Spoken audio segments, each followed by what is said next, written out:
नमस्कार. ठरलं तर मग ह्या मालिकेत आज आपण पाहत आहोत इथे जावयाने शेण खाल्लं तरी त्याला टेबलवरती बसून जेवायला वाढतायत आणि मी साधी एका गुंडाला घाबरून एक चुकीशी अशी साक्ष मी कोर्टात दिली म्हणून मला जेल. या घराचे भारी नियम आहे हां. सुनासाठी एक वेगळा नियम, जावयासाठी वेगळा नियम. सुनाने काही केलं तर तिला जेलमध्ये पाठवायचं, तिला टेबलावर जेवायला घ्यायचं नाही आणि जावयाने काही केलं तर असं करू नको बाळा असं बोलायचं. अच्छा, हे सुभेदारांचे खरे रंग, खरा चेहरा आहे हो की नाही, असं म्हणत इथे प्रिया टॉन्ट मारू लागते सगळ्या सुभेदार फॅमिलीला आणि सगळेजण जावयाच्या ह्या चुकीमुळे सगळे आरोप प्रियाचे ऐकून घेत असतात. इथे मात्र सायली म्हणते तू गेली तरी चालेल, तर तिला भीक न घालता इथे आपली प्रिया फाड बोलतच असते. आता सायली इतकी संतपते, तिला सांगते की तू इथून निघून जा, नाहीतर तुला हाताने धरून फरफटत नेईन मी. मग सायली बोलल्यानंतर इथून प्रिया निघून जाते बाहेर. इकडे मात्र आता संतपलेली असते अस्मिता. ह्या लबाड जावयामुळे आपल्या घरात सगळ्यांना ह्या प्रियाची बोलणी ऐकावी लागली. तुम्ही याला माफ केलंच का? मला ह्या जावयाचं तुमच्या अजिबात तोंड पाहायची इच्छा नाही. याला घरात का ठेवलं आहे? आपण प्रियाला काही केलं की कसं घराबाहेर काढलं होतं तसं याला का नाही काढलेलं आत्तापर्यंत बाहेर? मला ह्या माणसाचं तोंडही पाहायची इच्छा नाही आहे, असं म्हणत इथून फाड बोललेली प्रिया ही तिला दिसत असते. फक्त प्रियामुळे आज माझ्या आईबापाला, माझ्या फॅमिलीला ह्या माणसामुळे तिची बोलणी खावी लागत आहे, तेही मान खाली घालून. हे गोष्टच मला सहन होत नाही असं म्हणत ती म्हणते की आता मला जेवणाची इच्छा नाही. कल्पना आणि सगळेजण तिला समजवत असतात, असं करू नको, तू जेवण कर, तुझ्या बाळाची आणि तुझी काळजी घे. त्यावेळेला ती म्हणते माझा पूर्वीचा संसार पहिलेसारखा होईल का? नाही ना. मग मला समजवण्याचा कोणीही प्रयत्न करायचा नाही.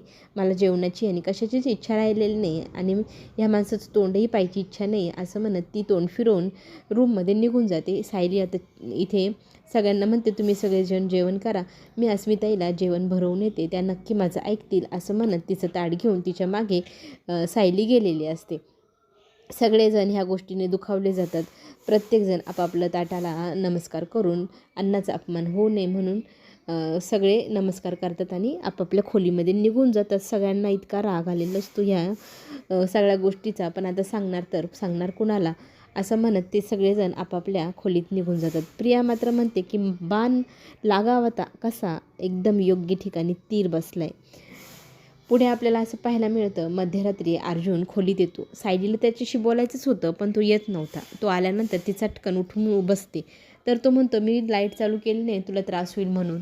तर ती म्हणते त्रास जो व्हायचा होता तो झालाच. लाईट लावल्याने काय त्रास होणार होता? इतका त्रास तर तुम्ही दिलाय. तर तो म्हणतो तुला नक्की म्हणायचं काय? तर ती म्हणू लागते इतके मोठं सत्य तुम्ही माझ्यापासून का लपवलं? माझ्याशी तर खोटं बोलायचं नव्हतंच ना. माझ्याशी मनमोकळेपणाने ह्या विषयावरती बोलायला हवं होतं. इतका मोठा विषय तुम्ही तुमच्यातच कसा ठेवला? त्यावेळेला तो म्हणतो मी अस्मिताईचा विचार केला, तिच्या ह्या प्रेग्नन्सीत तिच्या मनावर काही वाईट परिणाम होऊ नये, तिची तब्येत खराब होऊ नये म्हणून मी विचार केला. पण एवढं सगळं करूनही झालं काय? तुम्ही सांगितलं असतं तर त्यांनी कानाने ऐकलेलं असतं, पण तुम्ही सांगितलं नाही म्हणून त्यांना नको ते गोष्टी त्यांच्या डोळ्यांनी पाहाव्या लागल्या आणि हे सगळं त्यांना स्वतः सहन करावं लागतं. हे कुणामुळे? तुम्ही आधी सगळ्यांना सांगितलं असतं. घरात इतर कुणाला नाही तर माझ्या कानावर तर घालून ठेवायला हवं होतं ना. मी तरी काहीतरी मार्ग तुम्हाला सुचवला असता. तुम्ही एकट्यानेच हे सगळं हँडल करण्याचा का प्रयत्न केला? त्यावेळेला अर्जुन म्हणतो माझी सिच्युएशन समजून घेण्याचा प्रयत्न कर ना, माझ्या बाजूने विचार कर. मी अस्मिताईला त्रास होऊ नये म्हणून हे सांगितलं नव्हतं. इथे सायली म्हणते की मला तुमचं वागणंच पटलेलं नाही, असं म्हणत ती रागावून तिच्या जागेवर जाऊन झोपून घेते. आता अर्जुन इथे एकटा पडलेला असतो. त्याला कोणाशी बोलावं काही सुचेना. तो आजीच्या खोलीत जातो पाणी घेऊन. आजी बसलेली असते पुस्तक वाचत, पण आजीचं लक्ष काही पुस्तकात नसतं. तिच्या डोक्यात तोच विचार असतो आपल्या नातीचं इतका मोठा विश्वासघात त्या मुलांनी केला आहे, असं आपल्या आयुष्यात कसं घडलं ह्या गोष्टीच्या विचारात ती गुंग असते. तितक्यातच तिथे अर्जुन मग आजीशी बोलण्याचा प्रयत्न करू लागतो. आजी मी काही चूक केली का गं? मला असं वाटत होतं की अस्मिताईसमोर हे सत्य येऊ नये. ॲटलिस्ट तिची प्रेग्नन्सी व्यवस्थित सुखरूप होईपर्यंत, तिच्या बाळाचा जन्म होईपर्यंत मी हे सगळं कुणाला सांगणार नव्हतो. तिला आनंदी ठेवण्याचा प्रयत्न करत होतो. माझं काय चुकलं गं? तर ती म्हणते तुझं काही चुकलं नाही, पण तू घरात इतर कोणाशी तर बोलू शकला असता ना. ही गोष्ट कोणाशी तरी कानावर घालून ठेवायला हवी होती. कोणाला तरी विश्वासात घ्यायला हवं होतं. कल्पना, प्रताप, मी होते, सायली होती. कुणाशी तरी बोलायला हवं होतं. तू एकट्यानेच का हे सगळं केलं? मला माहिती आहे तुझा हेतू चांगला होता, पण वेळ चुकली रे. आता आपल्याला फक्त अस्मिताचा विचार करायचा आहे. न्याय कसा करायचा, काय करायचं हे आपण नंतर पाहूया. तो म्हणतो, मला इतका राग आला होता, मी त्याला मारलंही. त्याने माझ्यासमोर माफी मागितली होती की मी पुन्हा असं कधी वागणार नाही. तरीही तो पुन्हा त्याच दिशेने गेला. तरी ती आजी म्हणते, आता जोपर्यंत अस्मिता डिलेवरी होत नाही तोपर्यंत आपण कुठलाही निर्णय घ्यायचा नाही. आता अस्मिताची डिलेवरी नंतरच आपण हा विषय काढायचा. तोपर्यंत आपल्या घरात पुन्हा पुन्हा ह्या विषयावरती कोणीही चर्चा करायची नाही. आत्ता हा विषय इथेच स्टॉप करायचा. सगळ्यांनी ह्या विषयावर कोणीही काहीही बोलायचं नाही, असं आजीने सगळ्यांना सांगितलेलं असतं.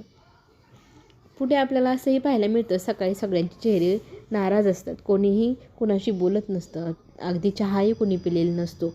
सायलीला हे समजल्यानंतर सायली स्वतःच्या हाताने चहा कॉफी छान बनवते. प्रत्येकाला मग ती चहा कॉफी देऊ लागते. सगळ्यांचं मन वळवण्याचा, आनंदी ठेवण्याचा प्रयत्न ती बडबड करून करत असते. बाबांना चहा देते त्यांच्या आवडीचा, आईंना सुंठ घातलेला कॉफी देते आणि बोलता बोलता ती सगळ्यांचे मन बदलू पाहते. आजीला विचारते की तुम्ही माईमावशींना फोन करून सांगितलं का तुम्ही सुखरूप आहात, पोचला आहेत?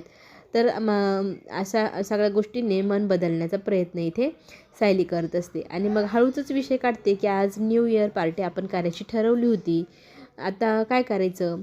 तर सगळेजण नकार देत असतात. पण सायली म्हणत असते, खरं सांगू का, आपण ना काय ठरवलं होतं, शेवटच्या दिवसात सगळ्या वाईट गोष्टी इथेच सोडायच्या, नवीन वर्षात नव्या आनंदाने जोमात जायचं. मग आज का नाही करायचं आपण तसं? अस्मिताच्या बाळाच्या कानावर नको नको त्या गोष्टी पडल्या. तिला आपण आनंदी ठेवायला हवं, पण आपण करतोय काय? आपण आपले दुखावटे चेहरे घेऊन फिरतोय. अस्मिताईलाही आनंदी ठेवायला हवं की नाही? ही गोष्ट आता आजीलाही पटते. तिला ह्या दुःखातून सावरायला हवं, आनंदी ठेवायला हवं. त्याच्यासाठी आपण सगळ्यांनी मिळून स्वतःही आनंदी राहायला हवं, म्हणजे तीही आनंदी राहील.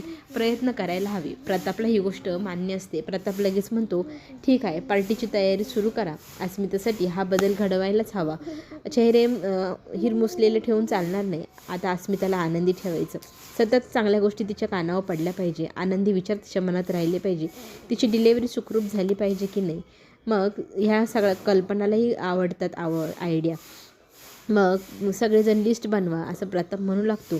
आणि काय काय आणायचं असेल ना तर मला सांगा. प्रताप म्हणतो, मी तुम्हाला सगळं काय आणून देईल. तितक्यातच अर्जुन येतो आणि म्हणतो की मी तुम्हाला सगळ्या वस्तू आणून देईल. पण अर्जुनवर सगळेजण रागवलेले आहेत. सगळे इग्नोर करू लागतात अर्जुनला फार वाईट वाटतं, मनाला लागतं. तो त्याच्या खोलीत निघून जातो. आणि इथे सायली ही टेबलावरून उठते आणि लगेचच तीही अंगणामध्ये बाहेर जाते. बाहेर मात्र गुपचूप प्रियाची चाललेली असते नागराजसोबतचं बोलणं इथे सायलीच्या कानावर पडतं. सायली म्हणते, ज्या दिवशी माझ्याकडे पुरावा राहील तुझ्या विरोधात त्या दिवशी तुला मी माझ्या स्वतःच्या हाताला धरून घराच्या बाहेर काढेल. चला तर मग आपण पुन्हा भेटू. चॅनलला लाईक सबस्क्राईब नक्की करा.